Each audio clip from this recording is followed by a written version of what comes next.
Okay, so we're back.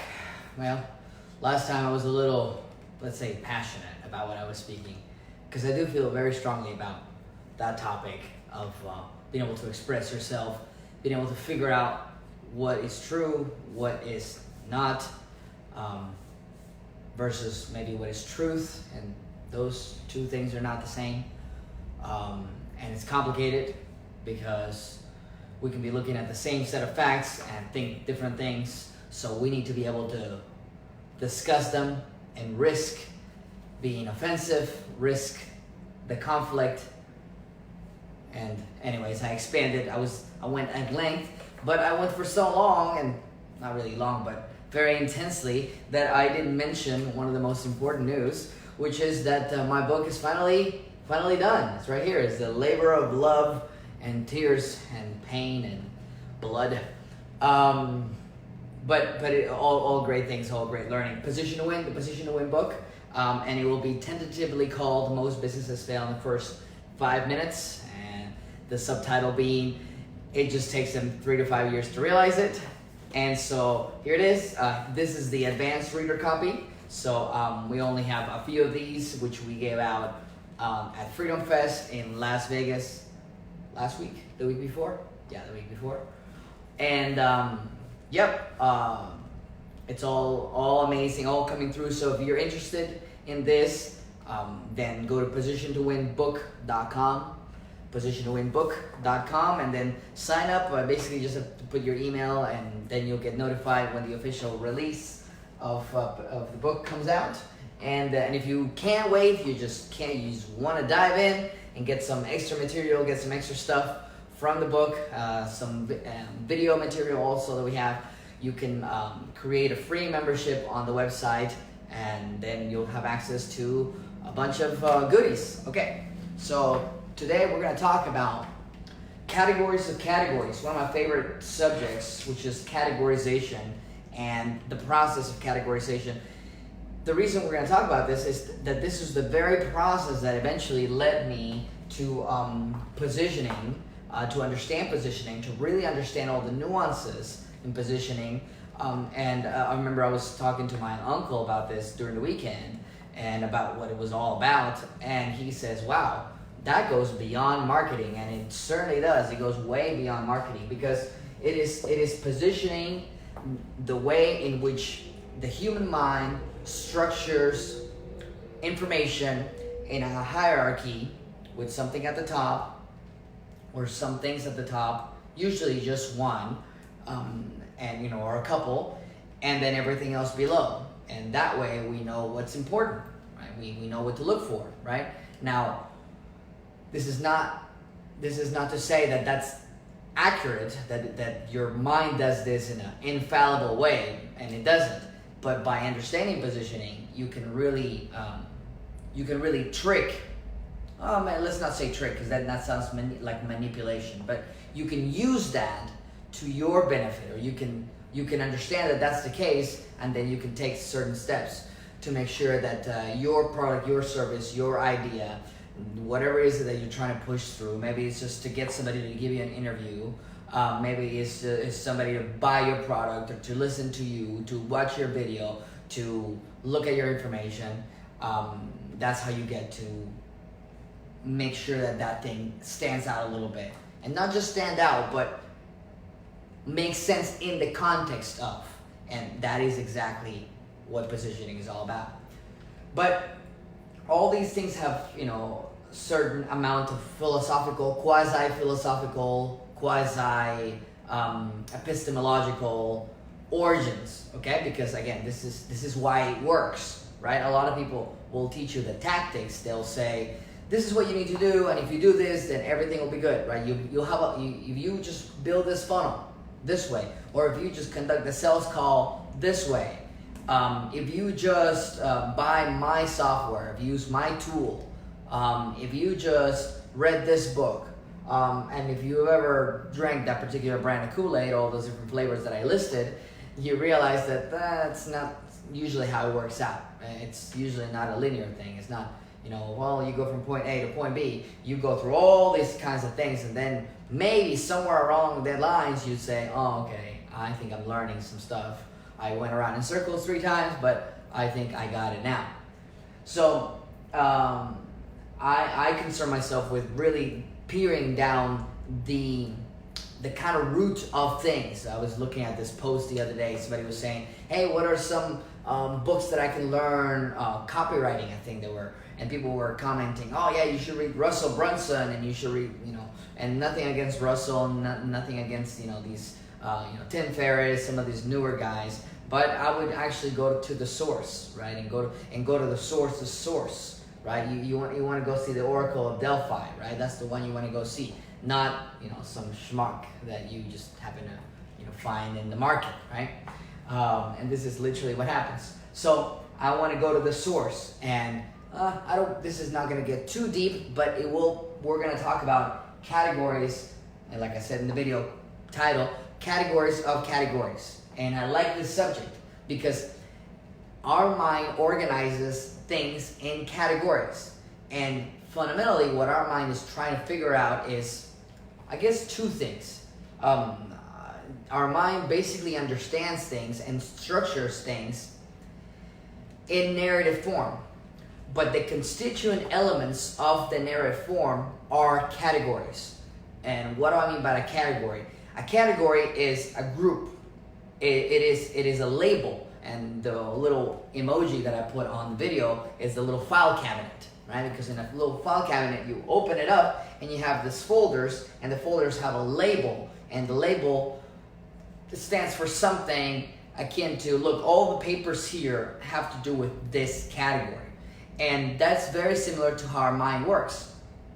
Because if our mind didn't work that way, it would be very difficult to have all this data that is maybe loosely related or not related at all, just kind of spread out. It's a lot easier to put everything in, let's say, for lack of a better word, file folders, and you can stuck a lot there, but what the purpose of doing that is that it's easy to access it, because in the end, that's what we want. We want to be able to access it, we want to be able to use it, we want to be able to, in an instant, know what it is that we're talking about, okay? Now, there are roughly 2 big categories of everything. Well, let me go back and finish what I started saying. Our mind structures everything in narrative form. This is why ideologies are very dangerous, because ideologies are like one-sided narratives. They're incomplete narratives, but they still have the power of myth, let's say. And that's very, very, very dangerous because, again, it's one-sided. So an ideology might be something like this. Okay, everybody that looks like this is good, and everybody that looks like that is bad, right? And that's an ideology, okay? Maybe that's like a right-wing ideology, right? A left-wing ideology would be something like this. Everybody should think like this. If you don't think like this, then you're not part of the group, and so you're bad, right? And if you really think about it, it's kind of interesting how both extremes kind of lead to the same kind of hell, for the lack of a better word. And we've seen it in the 20th century. We saw Pinochet in Chile, we saw Hitler in Germany, and we saw Pol Pot in Cambodia, Mao Zedong in China.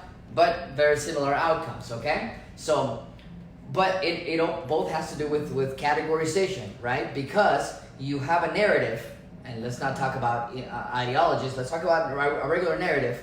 A narrative might be something as simple as, this is the way you conduct your life. You're born, you're a kid, you get to play, you grow up, you learn, you go to school, you get a job, you start a family, okay? Now, a lot of people might say, well, why is that the only way to live? It's not the only way to live. It's just the narrative.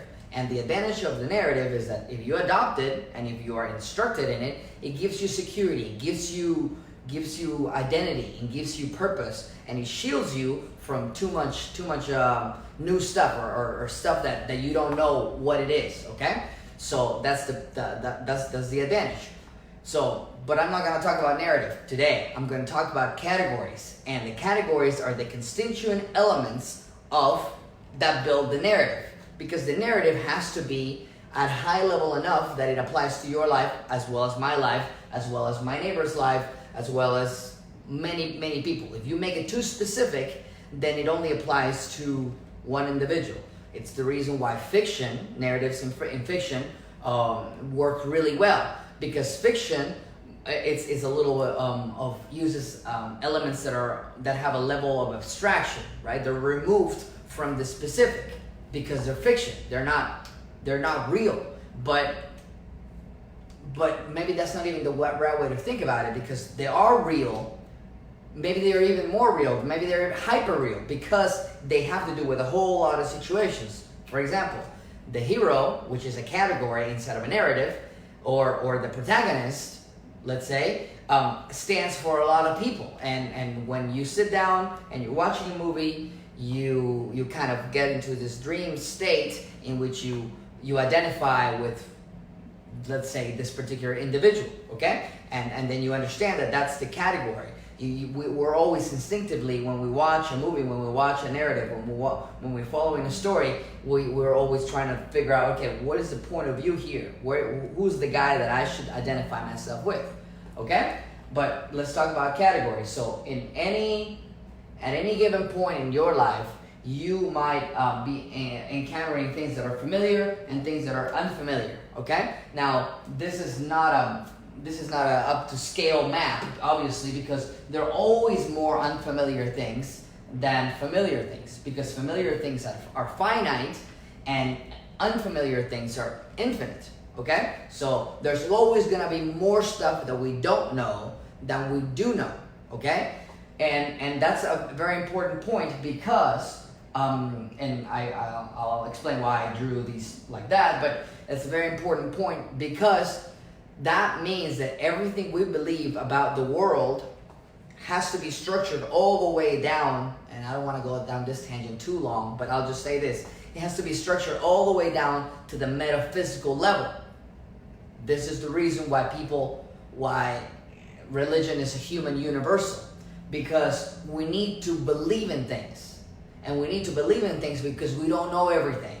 And since we don't know everything and we'll never know everything, we got to be able to, okay, where's the floor? Okay, here's the floor. Now we build on that, okay? So anyway, so that's just a little tangent. That's a topic for, 10,000 videos probably, okay? So I don't want to go down that route. So more familiar than unfamiliar. Now, we're going to talk about a little more specific things. Let's not get so philosophical. Sometimes people tell me, well, Gabe, how does this really, gonna help me? Okay, let's go a little more specific. So when we're talking about familiar, let's pretend that we have boxes in here, okay?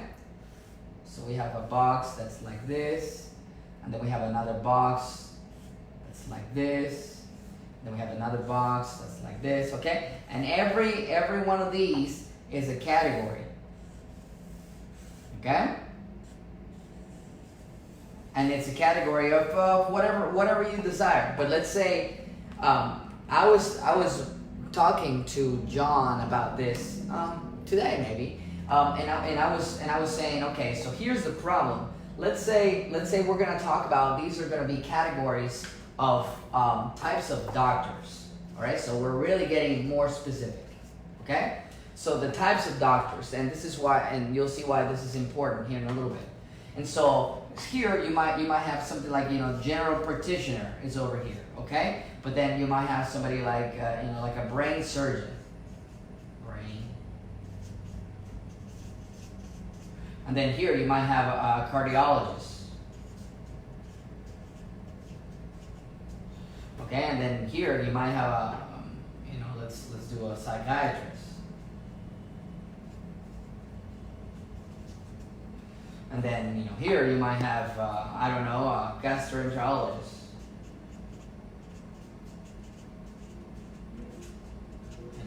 Apologize about my handwriting, but you'll follow what I'm seeing here. So you have different types of doctors, okay? Now, why do we have different categories? Why can't a single person just know all the stuff? Well, because the human body is very complicated, and this happens to be a very apropos subject, because maybe related to the video I did a couple of videos ago, which is talking about the the interdependent variables in a complex system as opposed to a complicated system, which is not the same as I explained.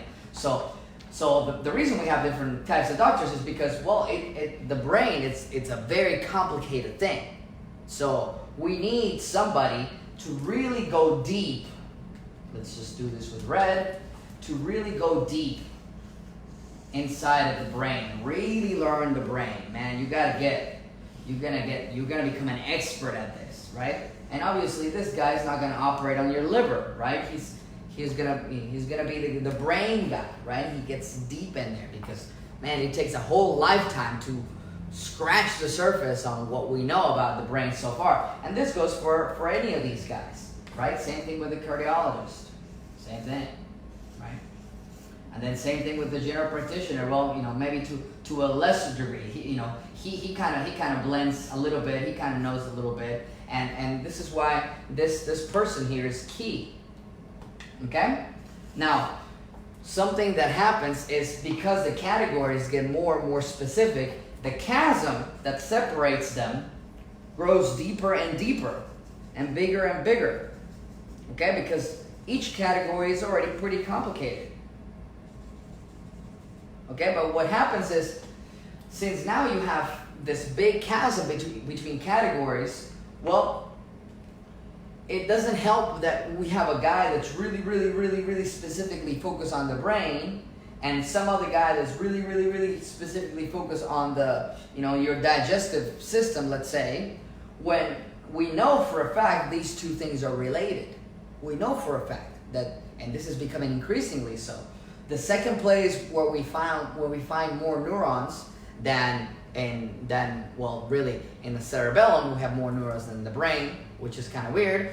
But then the place outside of your head, let's say, that we find more neurons is right here, which is very interesting, right? And we're just beginning to explore these things. So you always need the person that can, more like the general practitioner, but even the general practitioner tends to be too close of a thing, because you need to be able to go deep enough on a particular category, but be able to see how the categories interact.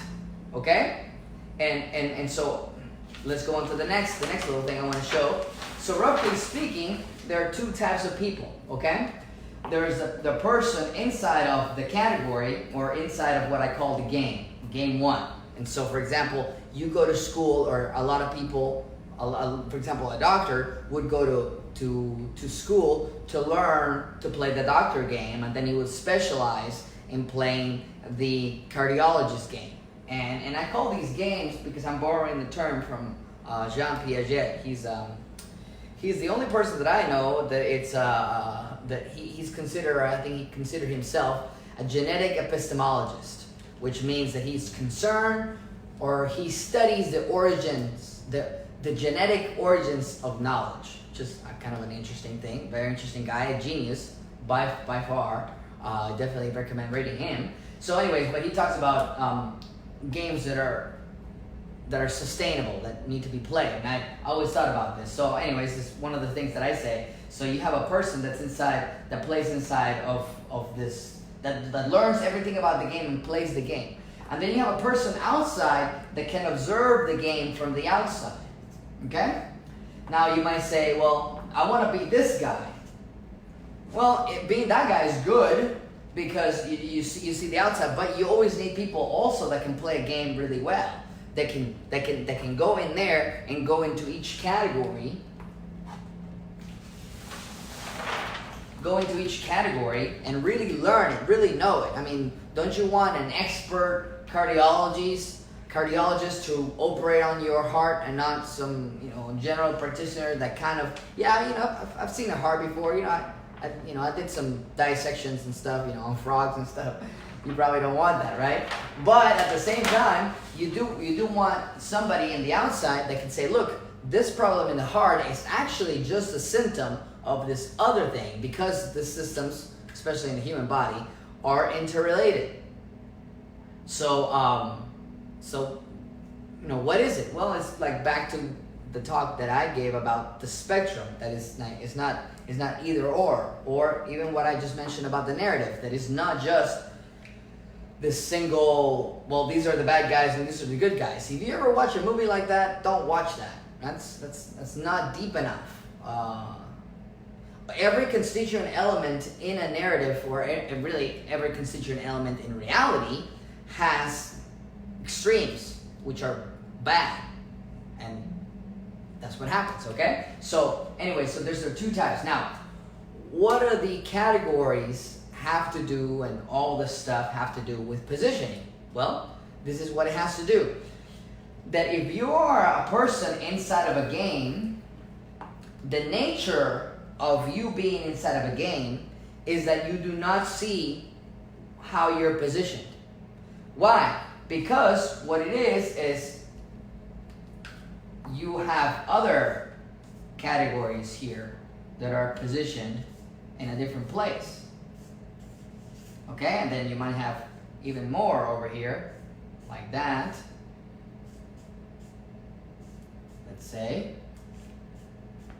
Okay, and then it just kind of extrapolates downward like that. Okay, but since you're inside here, you cannot see how you're related. There are other guys here, right? In each one of these. Okay, and then I guess I should complete this so it looks good. So this is what is really going on, okay? But if you're inside of a category, if you're this guy, you don't see these guys. You only see them if you're this guy, okay? Now I'm not gonna sit here and say that that there are many guys inside of the box and only guys that are at the outside. There are more guys also that can see, not just one. So that guy can see them too. So there needs to be conversation between both of them, but that would be difficult. So in my view, and I've mentioned this to John Paul many times, positioning, you kind of need to have this guy's mind.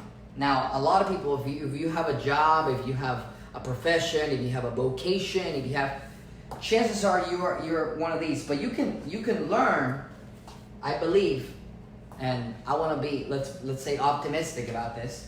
You can learn how to exit and how to look at what everybody else is doing, and then come back in here, and then be able to modify the game that you're playing, right? Just a little bit, depending on the context. But positioning is in itself a process of understanding and using the context in a market, let's say, or in a category, really, okay? Now, what makes this tricky is that when, and many times, maybe this is not the best example with doctors, but we can make it work. Many times, so where do the duty of the brain surgeon or the cardiologist or the psychiatrist or the gastroenterologist end, right? Where is the line where the cardiologist says, "Oh, I can't go any further"?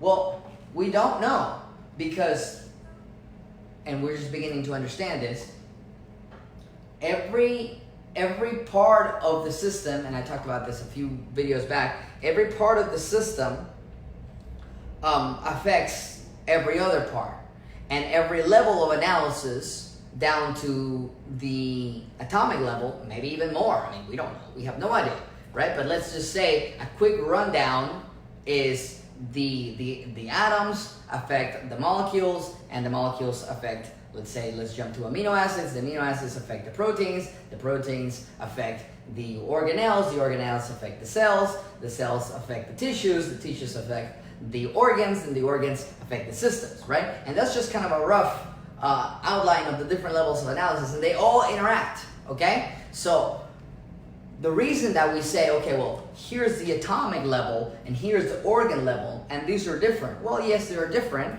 we put them in different categories, but to what extent do they merge and interact and interplay? We don't know. And this actually happens to be a very, very crucial definition. Why? Because when you add two things together, right? When you put two things together, sometimes in math we call that an addition, right? A sum, and that's that. But sometimes in more complicated structures, it's not. I'll give you a quick example on the last thing before I close up. Is let's say a very, very popular, a very common, common is better, common molecule in the human body, the most common really, H2O, okay?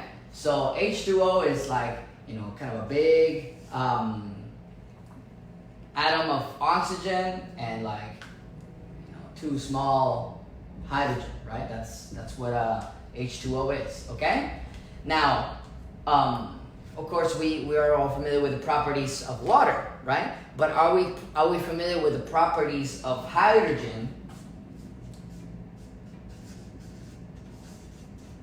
And with the properties of oxygen? Well, I'm not a chemist, but I know one thing. I know that you have to cool hydrogen and oxygen pretty good amount. You gotta cool them for them to be liquid. I think hydrogen you have to cool to something like 253 Celsius, right? Minus 253 Celsius. And I was just reading this a couple of days ago. That's why I remember. I would probably not remember this. And then oxygen, I believe you have to cool it to like negative 120 or something. Let's say 130, right? Something like that, right? For them to be liquid, right? But water, we know that water is liquid between 0 Celsius to about 100, right? We know that for a fact, right? Well, how does this make sense? If you just took the constituent element of oxygen and you understood all the properties of oxygen, just like a cardiologist might understand all the properties of the heart, and then you took hydrogen and you understood all the properties of hydrogen, all the things that hydrogen can do, just like maybe a neurologist might understand the properties of the brain. And then you'd be like, okay, well, if you know everything about oxygen and I know everything about hydrogen, we can come together and just figure this thing out. And then you realize that a molecule set up in a particular way has this completely different properties. Like one of the most shocking properties, for example, of water is that when it freezes, the molecule setup, it expands, right? Which makes ice lighter than water, and that's why ice floats. Well, that turns out is a very important thing. We could not have life as we know it if that simple thing didn't happen. And why is that important? Because most things that freeze, they contract and they get more dense and then therefore heavier. And so water is kind of unique. You have all these kind of different properties of water. Great solvent, except if you're trying to mix some kind of oily stuff on it. It's just a great. It basically allows life to exist, right? We know this for a fact. We are composed of 70% water or something. So this is very interesting. So it shows that just because you know a category really well, and you can go deep inside of one, it is by no means apparent that you can go on to all the other ones. And again, what does this have to do with positioning? Well, it has to do with positioning because you have to be able to be this guy to learn positioning. You got to be this guy or that guy or some guy outside, right? And be able to see the different categories.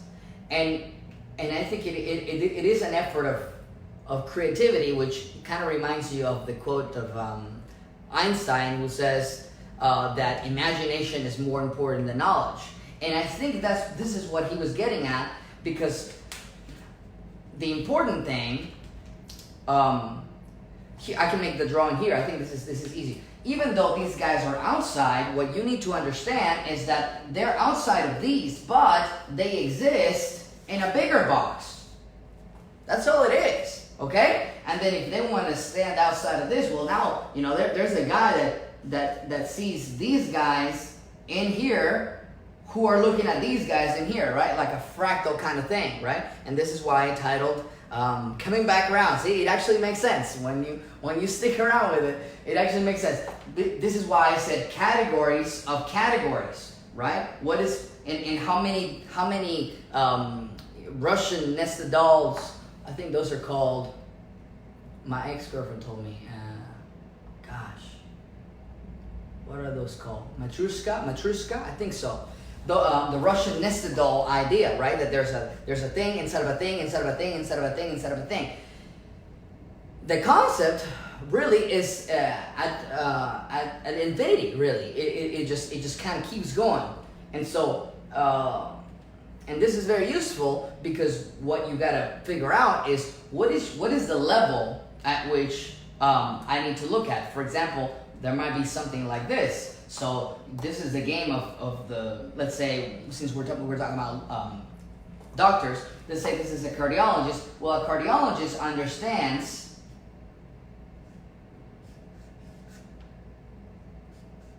that there are different, let's say, manufacturers of a drug or a scanning machine or something, and there are guys inside here that are maybe selling the thing, or they're kind of pushing that, right? And the doctor can see that, right? So I just built another level here, right? So it's categories of categories of categories of categories, right?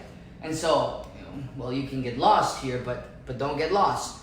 The purpose, the way you want to look at this is, what is the level of analysis that you need to put into use, okay? So so just to give you guys some feedback, some more information. So on position, this is the Position to Win book. Then we have a Position to Win podcast. If you didn't know about that, then definitely subscribe. Go to Position to Win, I think ptwpodcast.com, or you can just go to the podcast app on your phone and put Position to Win and you'll find it. And so do that. And then also, besides this, we have the Position to Win system, okay? And the system is the 7 aces that we detailed. Really, this book, we only talk about the first ace, right? If you see here, I don't know, you probably can't read, but it says volume 1, the first ace. So that's what we talk about here. But in the system, one of the things that we mentioned is that it really helps to understand, to start mapping out positions of something that you're kind of familiar with, but you're kind of not working inside. So the very first thing you should position maybe is not yourself, because you are literally a guy inside of a box, inside of your box, right? And so some people say, well, you got to think outside the box. Well, yeah, think about outside the box is all fun and games until you don't know where you are. Again, this is the reason why we need to be inside of a box. Even the guys that are outside, they just happen to be outside, inside of a bigger box, because we need a structure. We can't just be in limbo. We can't be in the infinite space, right? So because we would die of too much of this, right? So if we put a guy here in the middle, right? This guy would die, right?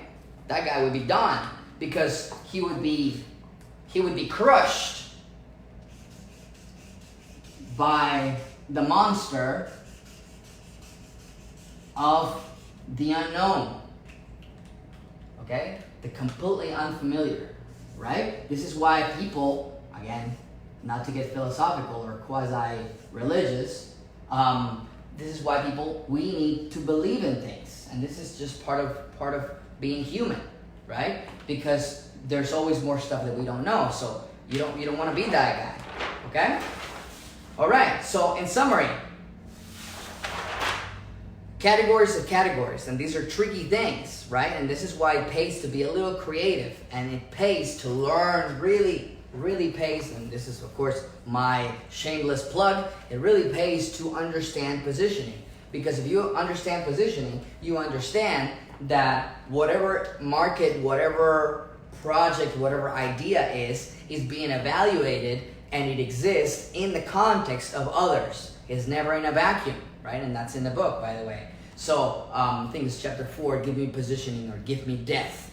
And so it's always, so when you're proposing something, when you're trying to plan for something, when you have a business to launch, when you have an idea, a product to launch, when you have when you're trying to get somebody to pay attention to you, you want her to go on a date with you, you want him to marry you, you want somebody to pay attention to your pitch, to give you an interview because you're trying to get the job, you're trying to get the promotion. You need to understand that there are other people